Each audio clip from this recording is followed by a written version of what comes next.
Adona b'chia b'tzion u'mispei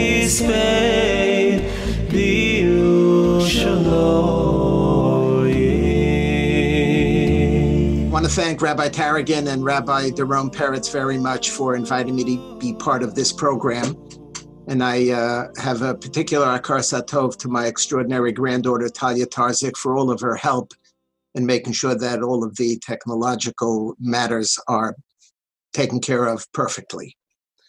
I have a surprise for you, and maybe even a shock, and that is that Tisha B'Av is not really about mourning for the Churban Beis HaMikdash. Tisha B'Av really at its core is not about mourning for the Churban Beis HaMikdash. The real core mourning of Tisha B'Av and the kinos that I am now introducing, the core is a sense of distance that the destruction of the Beis HaMikdash caused between Knesset Yisrael and HaKadosh Baruch Hu. It's not so much the destruction of the Beis HaMikdash, it's really the separation between the Jews and the Ribono Shel Olam. The top of the first page, Schacter of Eicha Rabbah, number 24. Davar Achari quotes a pasuk, B'shah shebikes HaKadosh Baruch Hu lahachris Beis HaMikdash. When Hashem wanted to destroy the Beis HaMikdash, Amar kol zman she'ani b'socho ein umas ha'olam nogam bo. If I'm here, if I'm in it, they're not going to be able to touch it. My presence will make it impossible for them to be able to destroy it. So therefore, what does Hashem say? I'm going to have to leave. And he leaves. You follow the next couple of lines in the Medrash. Ba'osa sha'a, top left of the page, nichnasu oivim lehichol, usrafuhu, they burnt it, they destroyed it. And then Hashem says, Oivei, what am I going to do? I don't have a place on earth anymore. I'm now separate, I'm distant, I'm removed, I'm far away. That's the Iker. If you look at the Kinos, the first 2/3 or so of the Kinos that deal with the destruction of the Beis HaMikdash really don't deal so much with the destruction of the Beis HaMikdash. There's very little in the Kinos that focus on the implications of the destruction of the Beis HaMikdash per se. They focus on the distance. Look at the very beginning. We start in the morning, Shav Asuru Meni Shemauni Ochroi. Sakosa Mishkan Mischos Diburoi. Sakosa Vahuvlagu Giboroi. That Hashem, you separated yourself from us. You put up a screen between us and you. Our tefillos can't penetrate that screen. You're angry at us. You've enveloped yourself. You've distanced yourself. And if you go on and on and on, second page, I just gave you here just the first kina and a little piece. It's about the distance. It's about the separation. It's about the fact that we're far apart from one another. The end of the first kina, the middle of the second page, ki tam chakta b'ches ofanecha. This is a nechama for us. You, Hashem, put the image of Yaakov on your throne because we don't want to be distant from you. We want to be connected to you. And the fact that we are augurs well for us, that we're not going to vulgar and remain in gullus forever because we do have a connection. The next kina, the second kina, Echa Atzta Ba'abcha.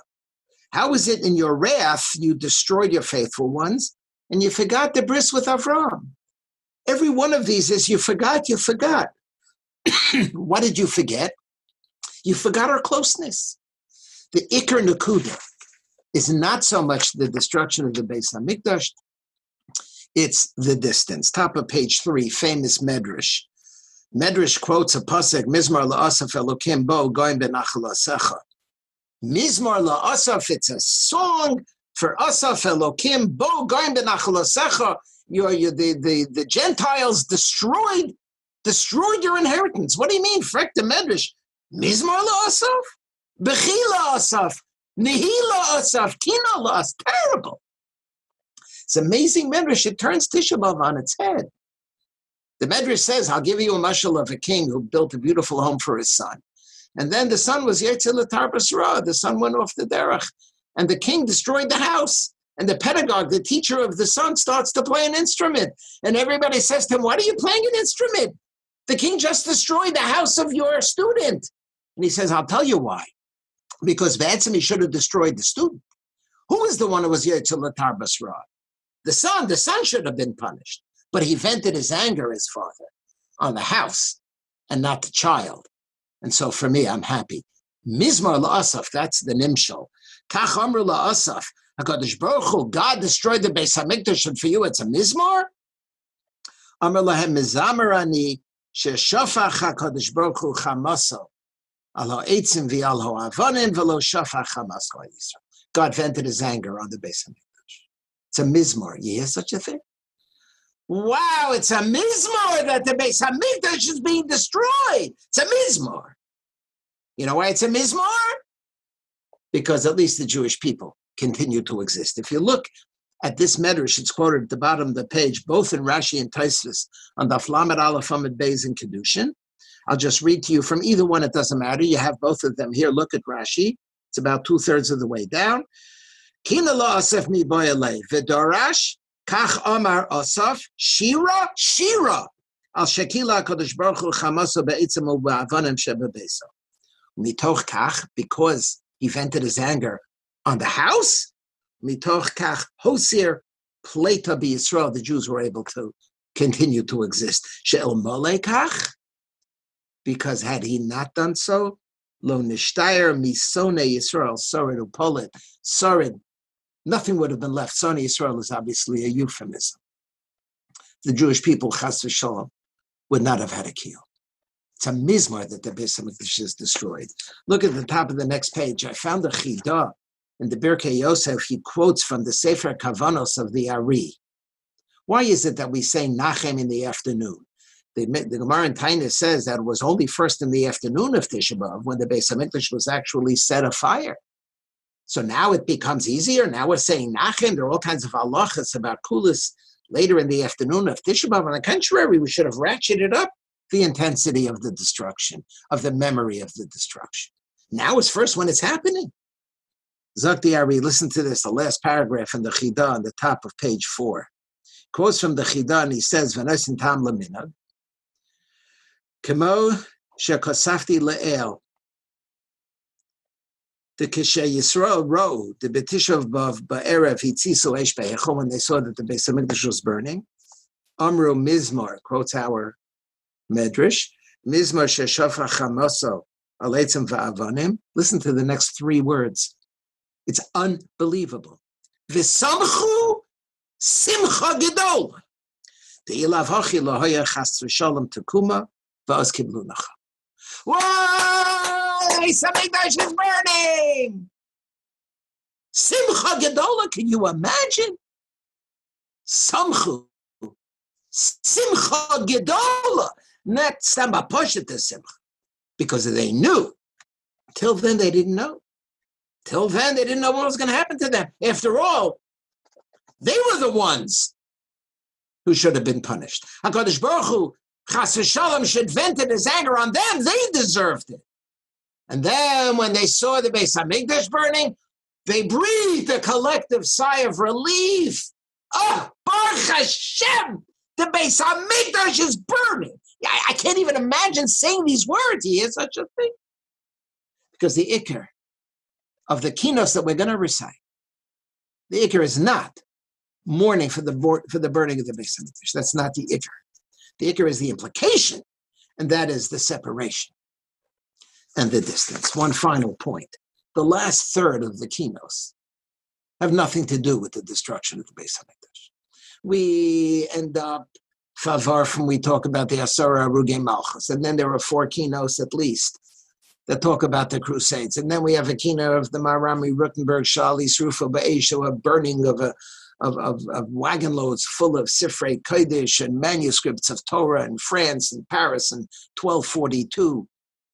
That's the whole last part of the Kinos, and then we circle back. A whole section, Eingevar from in mitten derinnen, a whole section nothing to do with the Churban. What's it doing there? It's not an appendix, and it's not an afterthought. You know why it's there? Because it belongs there.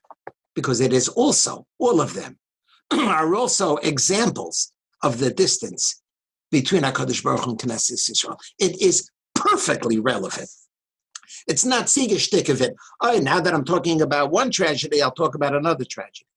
That's exactly why it's here, because it exactly belongs. I conclude with the last Kinot that I have here in this handout, and that is the famous Kinot about the Crusades, Me'iten Roshi Mayim. The bottom of page 4 is where it begins. On page 5, they tell us exactly when it happened. The Balakina tells us, Shpira, Vermaisa, Magensa. Shpira was in the second line on the 8th day of Iyar, and Vermaisa was destroyed twice on the 23rd day of Iyar and on Rosh Chodesh Sivan. And then we come to Adire Kahal Magensa HaHadura. Mainz was destroyed by Chodesh HaShlishi B'Shlishi. They were destroyed in Chodesh Iyar and in Chodesh Sivan. Tells us Beferish. And so then the Kinot continues at the top of page 6. So why are we mentioning it today? Right at the beginning. Simona alavavcha mispaid marla kashra. This is a terrible thing. The destruction of Gedolei Yisrael is like a Churban Beis HaMikdash. But why am I mentioning it today? What does that have to do with Tisha B'Av? I just told you 4 seconds ago exactly when it happened. It happened in Iyar and it happened in Sivan. It's nothing to do with Tisha B'Av. We don't add days of mourning. We don't set aside separate days to mourn separate events. We do it today. Why do we do it today? He doesn't explain. But why? Because that's exactly what Tisha B'Av is all about. Tisha B'Av is exactly not about the specific historical event of the destruction of not the first Beis HaMikdash, the second Beis HaMikdash. What it is at its core is acknowledging the horrific implications of the period, of the distance between HaKadosh Baruch Hu and Knesset Yisrael. And that's the Asara Harugi Malchus, fits right in. And that's the Crusades, fits right in. The destruction of major communities of Torah. And that's the burning of 24 wagon loads full of Sifrei Kodesh. Could you imagine? Manuscripts burned, 24 wagon loads. What's going to be? How are we going to have a Masorah? We feel so distant. HaKadosh Baruch Hu removed himself. And therefore it all fits in.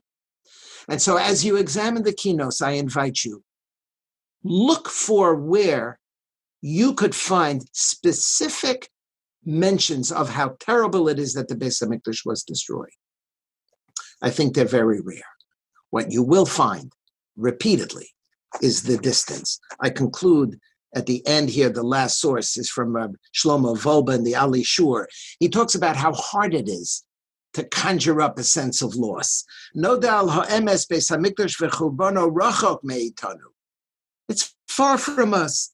Dai tov lanu ba'olam kefi shehu b'li Beis HaMikdash. By me it's good. Chaleb zachap, a guten tag, I'm having a great time. I don't feel like a Nebuchadnezzar. What's missing? I have a great life. Ve'enenu margishim, and we don't feel, writes Rav Volba. What is it that we're not feeling? Ki ha'ikr chaser ba'olam me'az shehashchina histalka minakom. What's the ikr that's chaser ba'olam? Not sheha'ikr chaser ba'olam she'ein lanu od Beis HaMikdash. No, that's not what he says. What's the ikr? The ikr that's chaser is that God went away. Hashchina histalka mimakoma. The Shchina is in the Olam Yisrael Yonim, and we don't have a connection. That's the ikr. That's why we have these other kinos that talk about all of these other events.